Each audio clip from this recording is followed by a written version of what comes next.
Welcome to Business Innovators Radio, featuring industry influencers and trendsetters sharing proven strategies to help you build a better life right now. Hello and welcome to the show. This is your host, JC Soto with Online Media 360. Today we have a TEDx speaker, an author, actually a multi-award winning author. Her name is Ingrid Pyka. Welcome to the show, Ingrid. Thank you. I love being here. I appreciate the opportunity to chat with you and reach out to your listeners as well. Well, Ingrid, I know you're really busy. I know you have a lot of stuff going on. You have speaking engagements that are coming up. I heard you have one coming up in Germany also. And you have some other stuff that you're doing with your clients. Can you tell us the name of your business and how you're helping your clients? So my company is IBP Consulting Services, LLC. And so I have several branches within. I have IBP Strategies. I also have ingridpyka.com.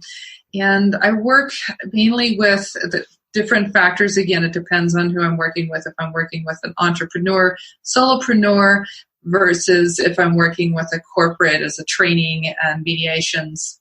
And then obviously my other passion is working with authors and helping them define and outline and sculpt what is their vision, what's the mission statement that they're reaching towards, and then what are the little pieces that are going to be necessitated in a reasonable and actionable and attainable way to get them to where they want to fastest and most economically and sustainable.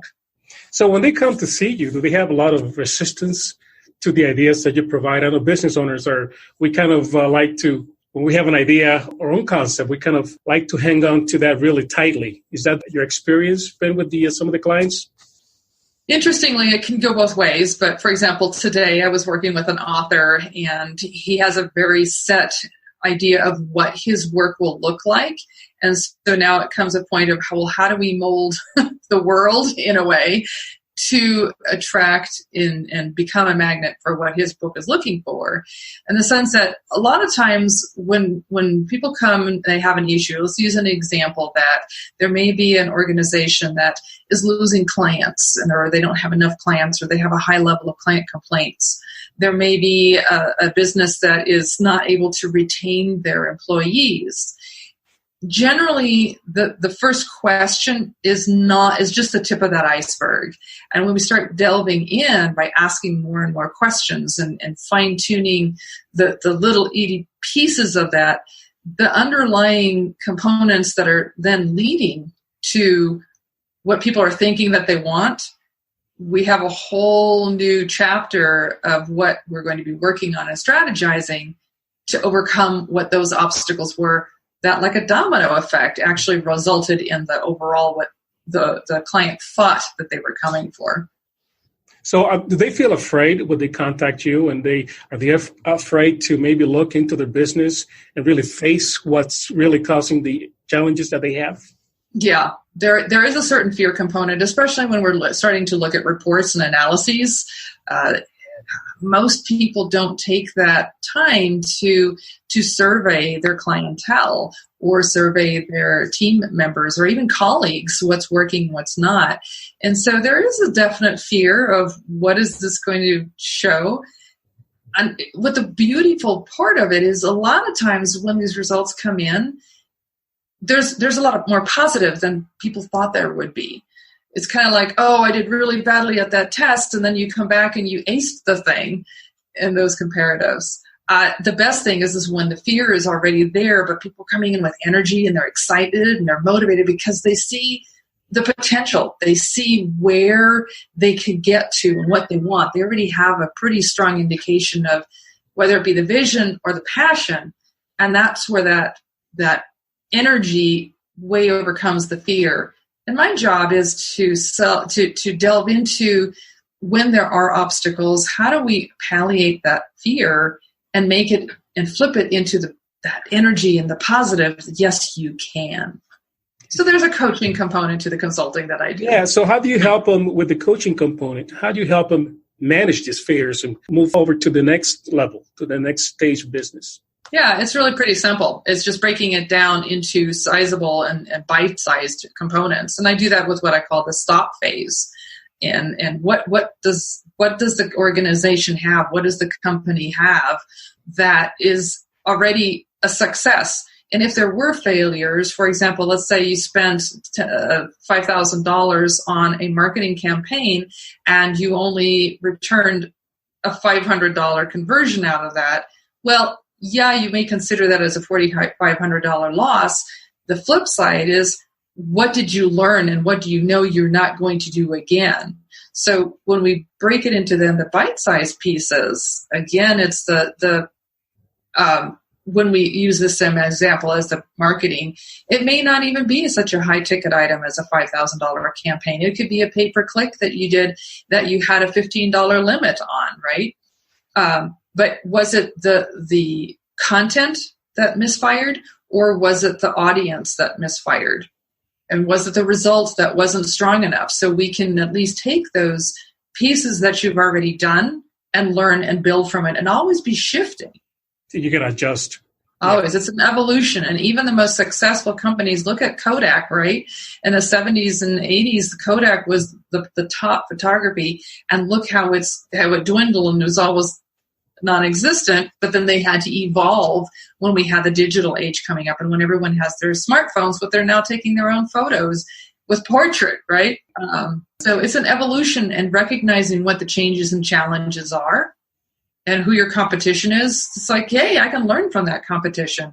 Or I can even modify or I can set myself apart from that competition and be that unique factor. And that's where the challenge comes in, because a lot of businesses, they are afraid to change. And you look at companies like Amazon, that they're always innovating, they're always changing, they're always looking for what's next. How can we keep the lead that we already have and set up the pattern and be the icon in that industry? But it seems like a lot of smaller businesses miss that point. Is that right? Absolutely. One of the biggest mistakes that I think happens, or myths, so to speak, of the small business, is that I have a product or a service, and how do I compare to everyone else?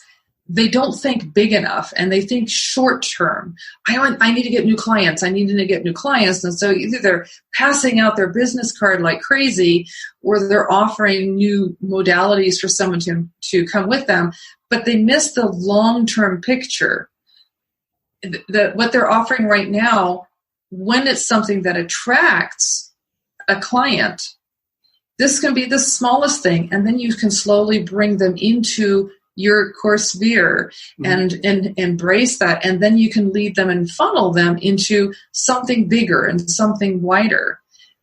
A small business oftentimes has the blinders on. This is what I want to do, and everyone has to change to meet this, instead of recognizing, wait, what does my client want? What interests them? Yes. And you talk about long-term picture, but a lot of the companies, like in Japan, their planning is 50, 100 years out. Here in the United States, we only do like maybe 6 months or maybe a year. And a lot of business owners also miss the lifetime value of a customer. They don't look at it as somebody that they want to keep in the loop, offering them new solutions to the problems, but just they look at them as one transaction and out. Is that right? That's right. And it costs at least 2.5 to 5 times more to get new clients, or if you're looking at an employee, to get a new employee in than it is to retain that client that you have, a customer. You're very right about that, JC.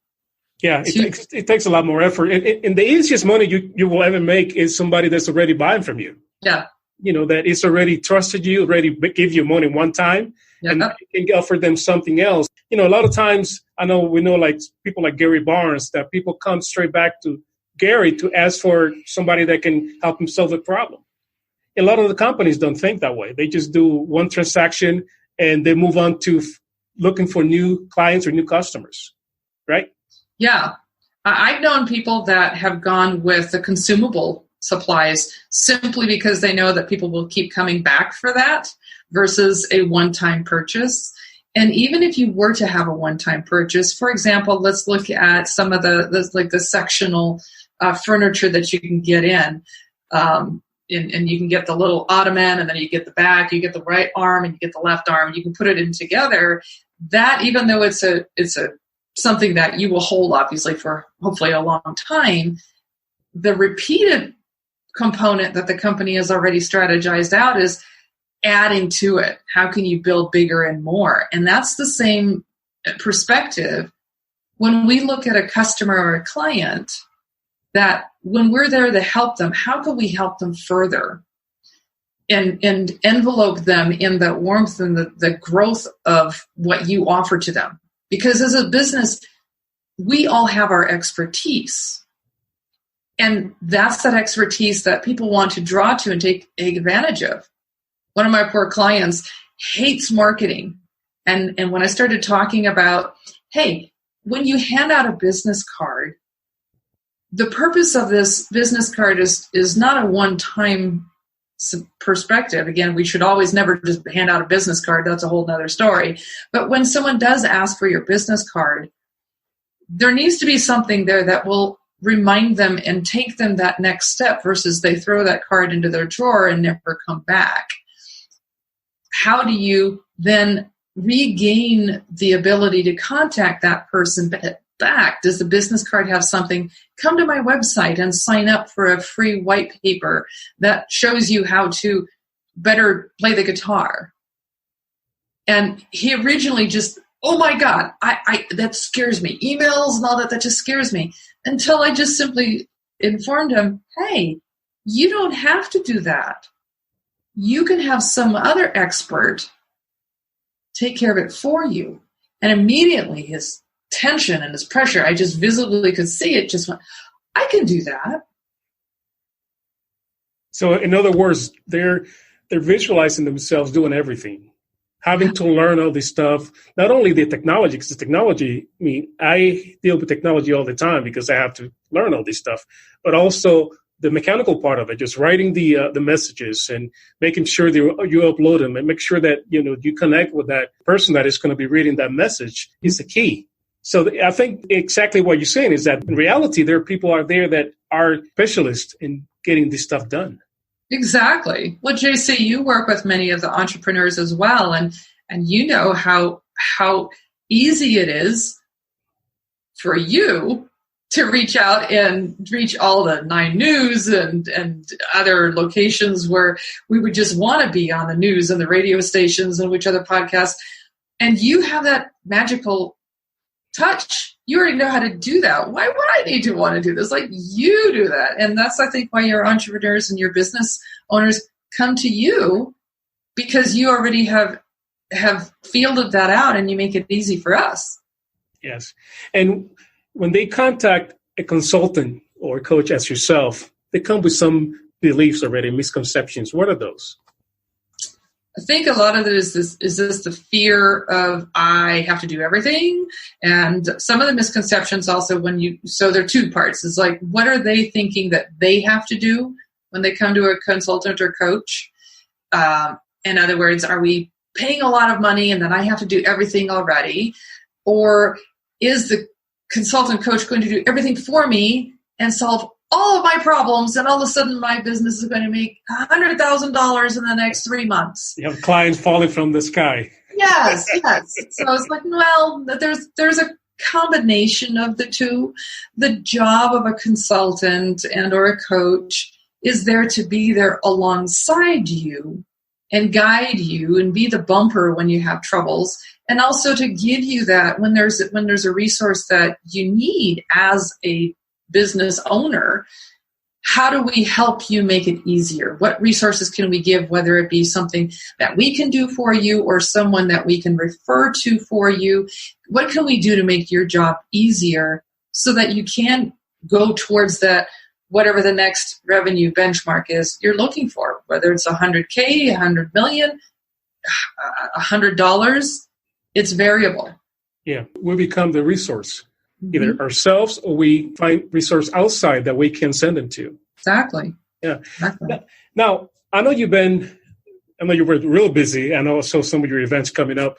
Can you give us an example of someone that you helped kind of break through these, either the fears or the misconceptions or the challenges of getting like maybe the vision right on track or getting their mission set up, something that you help them accomplish?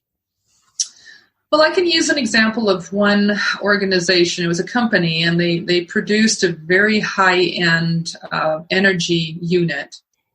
And this energy unit needed to have some investors placed into it, and very high-level investors. When we were putting together the slide deck for an investor call, it was having to overcome one of these, oh my God, how do we do this?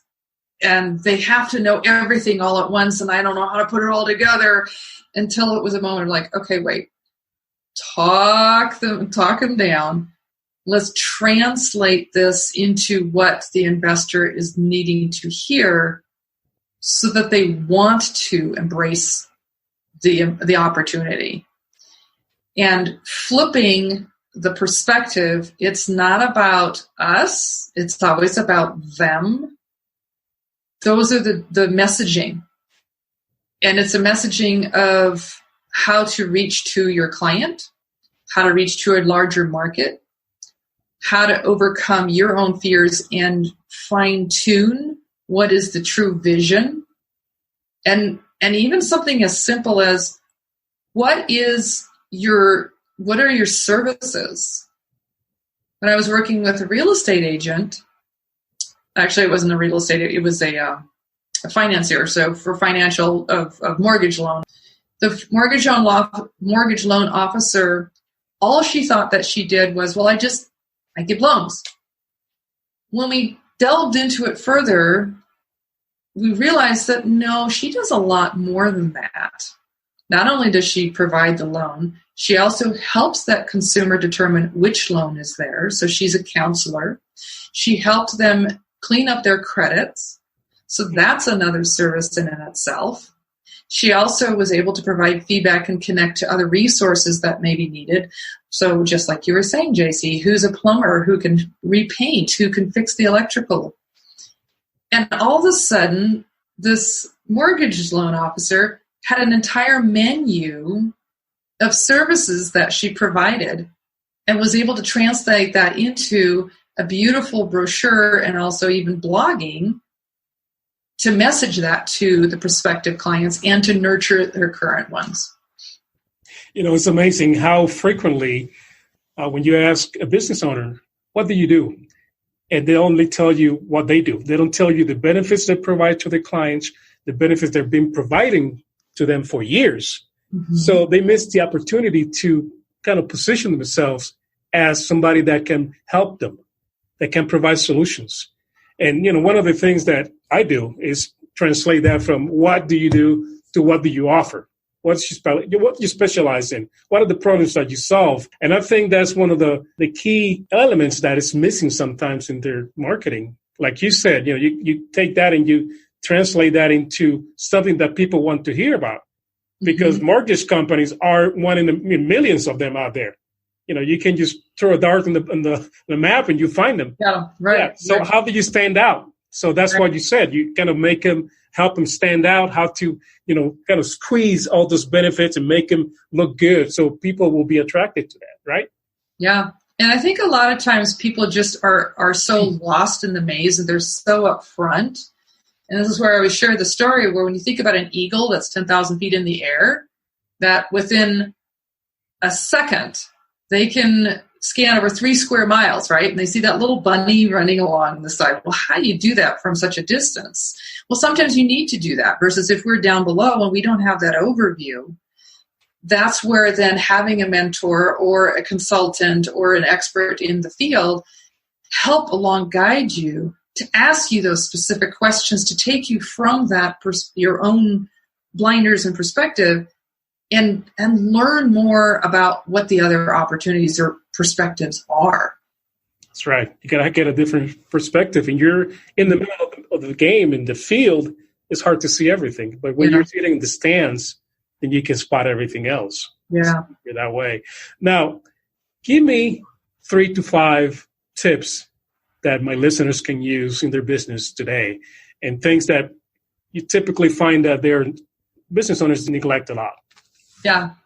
Well, I think the first one, and this is where I based my entire book and then the accompanying blueprint to that, is the cycle that we all go through. And every business, no matter what they're working on, is somewhere in one of these cycles. They may be in different parts of the cycle and for different components of their business, but they're always in one of these. The first one is stop, and that's the factor of just when things are crazy, you have to stop and tabulate. What do you have that's a part of your business, of your resource, of your community?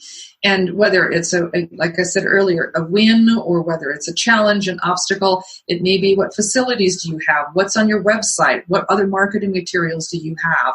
All of these pieces, once you are able to at least lay them out for yourself and remind yourself and identify them, that sets you up for the next phase, which is step back.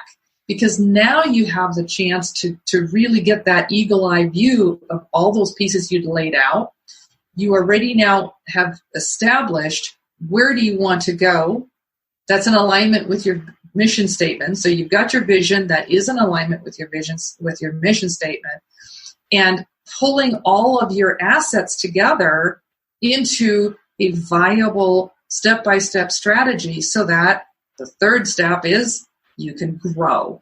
So in that growth factor, you've already established what are the reports that you have, what are the analytics that you have, what are the benchmarks that you want to achieve in that growth phase. Then you can now go back into the stop cycle to reassess what worked, what didn't. And so it's a constant stop, step back, and grow. And that's one of the key factors in any business success. The other challenge that I think that most businesses and business owners who have all of these hats that they have to wear is time management, right? And how do we do everything all at once? And one of the easiest ways to help you sort through some of this is think of it as two parts, okay? The first one is as you look, hopefully on a daily and a weekly basis, at your calendar, bring your calendar and your to-dos and your priorities into two different sections. One of them is when are you doing what? Is it a timely event or task that needs to be done Monday morning at 8 a.m. or it's, for example, it's a networking event. It can't move. It's at 4 o'clock in the afternoon on Wednesday. Whereas you want that every single day you are going to the gym and working out at 6:30 a.m. every day. Those are timely events that you can't move and shift around. Everything has to go around those. There are other ones that are transferable. The transferable one, well, it really doesn't matter when I call these individuals. I know I want to have that block of time. I can call them Monday at 10 o'clock, or I could call them Thursday at 3:30. Those are timely versus transferable. The other portion of your time management is it fixed block of time? So you are setting 1 hour to do phone calls and business development at either a timely or transferable moment, but it's literally 1 hour and that cannot flex. You have to have it as 1 hour. Or if you're working with a client and you work with them, so for example, my discovery sessions are 45-minute slots, and if I have another one scheduled at 12 o'clock, or do I have another one scheduled an hour later, is it a little bit more, is it fixed, or is it more flexible that we can expand and shrink it based on what your result is intending to be? So your time slots as you're creating your calendar needs to have timely and transferable tasks and priorities. And each one of those then breaks down into, are they fixed, a set amount of time, or are they flexible? Once you define those and you recognize where you're putting those, you're going to have a much more effective and efficient day. Thank you. So stop, step back, grow, and time management.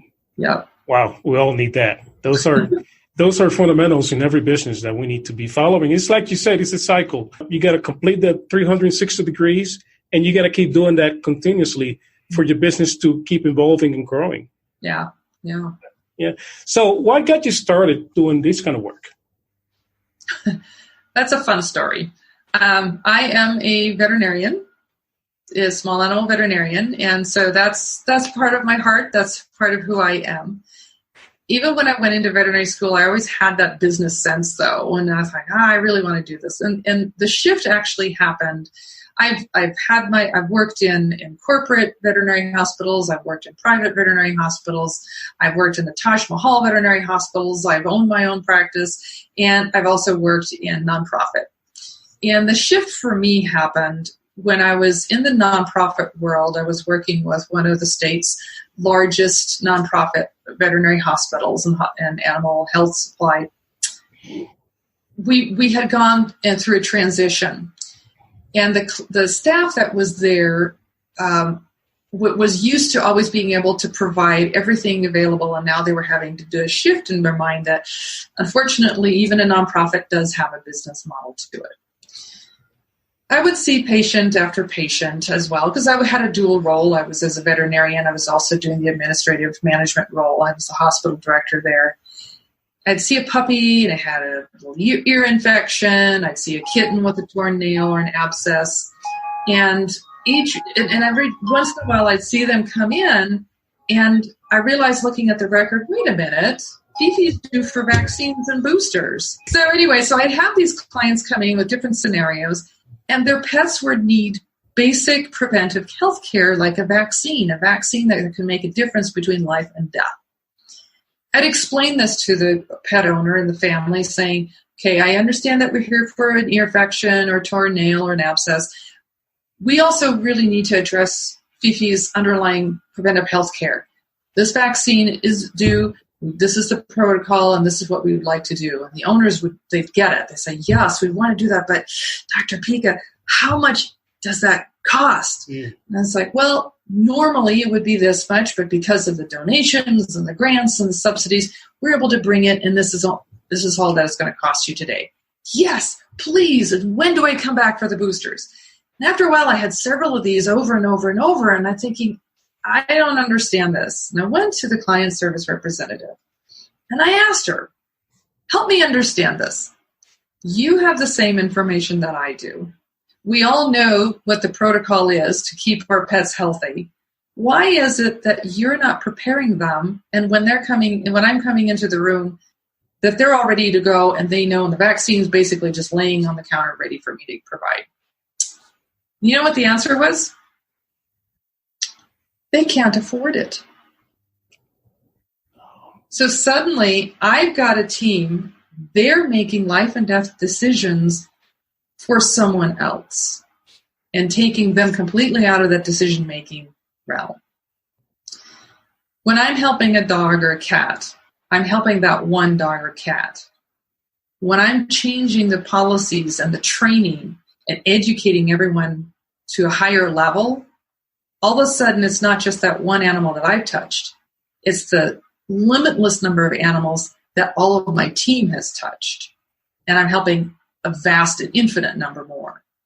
That's where the flip in my mindset happened, where if I can help a business or an entity so that they're providing their passion, their mission, and reaching their vision in a 5-star way, not only are they providing 5-star client service that the clients are so happy and receiving the value of what that company wants, but I'm also creating an environment that the employees, the business owner, want to stay. And it becomes a win-win-win plus scenario and makes that company sustainable and profitable. That's the backstory. That's a good story. It makes sense. You get the owner's got to be happy, but the company's got to be doing well. The employees, they have to be taken care of, and the clients and the customers have to be taken care of. And it's all about listening. Yeah, and a lot of the companies miss at least one or two of those elements. Mm-hmm. Until some of them stick around for a while, but eventually they start to be taken over by the competition. Right. That understand those points better. Right. So back then, I'm sure you learned some lessons. Can you tell us one lesson that you learned back then that you still apply to your life or business today? The lessons I think that I've learned the most, I've actually developed through my whole life. And those come from my several people in my life. The one that I live most by is the lesson that my father taught me. As a World War II soldier, I would ask him, oh my God, how did you survive through those atrocities and that fear that you're going through? And how were you not frozen with where you were? And he simply tells me, Ingrid, es ist so, which is German for it is so. This is how it is. As we learn that through our life, instead of focusing on, what's wrong and feeling sorry for ourselves, or just really having that emphasis on what you don't have, when we translate that energy and transfer it into where do we want to go and what are the possibilities and how do I get from here where I don't want to be to there where I want to be, only success is a potential at that point. Yeah, there's some things that we can change and some things that we cannot change. And sometimes we get stuck in something that, we keep saying it should be this way, or they should be this way, or they should do this. And, there are things that we're not here to change. We're here just to work with them. Yeah. Accept them and work with them. Yeah. And we've all had mistakes in business, and I've had mistakes, and I've learned from those mistakes of, okay, maybe I shouldn't be doing quite so much at this point, and taking away a little bit more of the fuzz and focusing on what's happening now. A lot of great information. And I know you're busy. I know you have an event coming up also. Would you like to talk a little more about that event that you have coming up? I always have events coming up, so I always keep an eye out. We do retreats where we really pull together what is